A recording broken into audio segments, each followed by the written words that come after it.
Power 1051 Desert Storm Radio, world famous DJ Clue. Drake's in the building. The album's in stores right now, man. Yeah. And I just want to say, man, the album's hot, man. Thank you. The first comment I always hear about the album is the singing. Yeah. Now you knew it was a risk factor in that. How did you walk into doing the album knowing that you wanted to like mix it up? I mean, you know, it's kind of the same thing with my first mixtape, man. It was like, I remember when I put it out, I remember the night I put it on the internet, and I remember like all the illest hip hop fans being like, this is whack.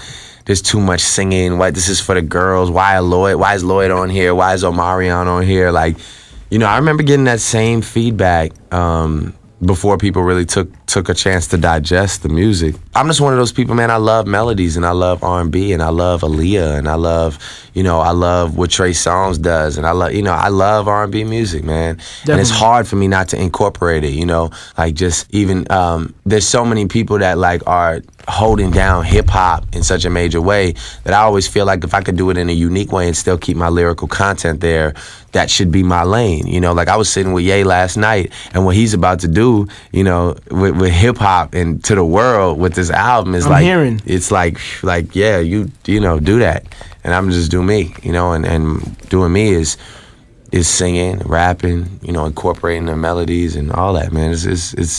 It's just something that I've become, like, I'm unafraid of it now. And for anybody that is like, oh, man, yeah, there's too much singing. The only record ever in question was really Find Your Love, because it's the only up-tempo R&B song I've ever done. Right. But the words in Find Your Love are powerful. That's a world song. Like, if Sade sang that song, you would be like, ooh, that's that, you know, or B or something, like, you know. Oh, definitely. Yeah, so it's just kind of like, I think it's just interesting, or takes a while for people to hear it coming from a man, because it's like super vulnerable, but that's always been something I'm not afraid of, man. You know, I'm excited about it all. Nah, you know, definitely. And this is my lane, this is my sound, and I'm proud of it, you know, so. That's what's up. Yeah. The first person to tell me about your mixtape, you ain't gonna believe this story though, but the Cleveland Cavaliers were in town. Okay. And I was sitting down, I was at Greenhouse. Yeah. And Delonte West. Wow.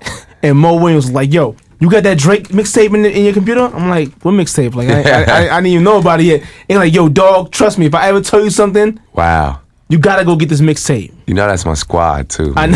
I know. Squad. Yeah, and then the funny thing about it, like 2 days later, like 3 other people started talking about this mixtape. Wow. So that's when I went and really searched for it and found it, and I downloaded it, man. I was feeling it, you know what I'm saying? I was like, yo, let me. First thing I did was call G, like, yo, like, I need some clean versions. Set me up so I remember. Now, so I can do what I do. Remember. I'll never forget, man. Like, one of the first things I ever got was like, or one of the first pieces of feedback I ever got was like, yo, Clue's really feeling. I remember coming up here and everything, you know. Yeah, definitely. Yeah. So I mean, thank you for being such an early supporter, and shout out to Power 105, man, for supporting me. You know, more than a lot of other people. I'll tell you, y'all have a lot of my records going #1 and all that kind of stuff. So don't think I don't know that, man. I love Power 105 with all my heart, man. It's For sure. I mean, now, who haven't you worked with out there that you want to work with, man? I'm sure you got a lot of calls coming through the line, like, yo, how do you pick and choose who you want to work with, and who do you want to work with?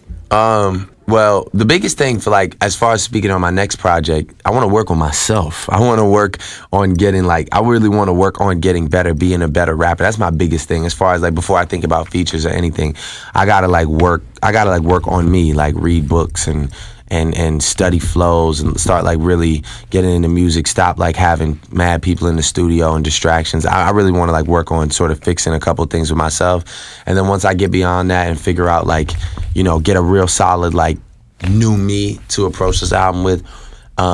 You know, one person that I sort of wanted to work with on this album, didn't get the chance to, was Andre 3000. I'd love to have him on my next joint. I really want Prince to play guitar on my next album too. And I'd love to do a song with B. Yo, so, man, your beats on your album, man, I'm noticing, like, a lot of the beats you choose to rap to are real soulful and real old school hip hop lane, man. Like, is that the vibe you get coming from where you come from, man? I think it's just more like it's this feeling I used to get, man, when I used to listen to Big.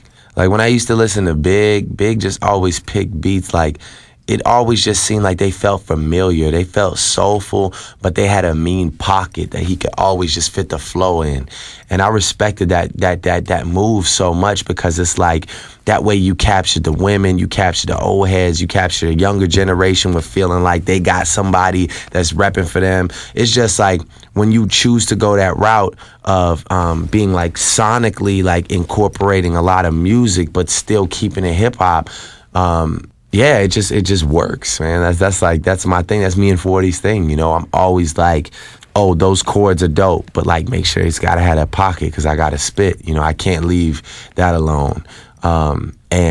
Yeah, you know, I mean, I'll continue to do that. I love making that music, you know, from the, like, even like records like Say Something, and, you know, you take records like Fancy when the beat changes. You know, I got this record on my album called Fancy when the beat changes halfway, and it's like, about it. Yeah, it's like, you start feeling, yeah, man, like, I love those moments. So. Now, Lakers or Celtics, man?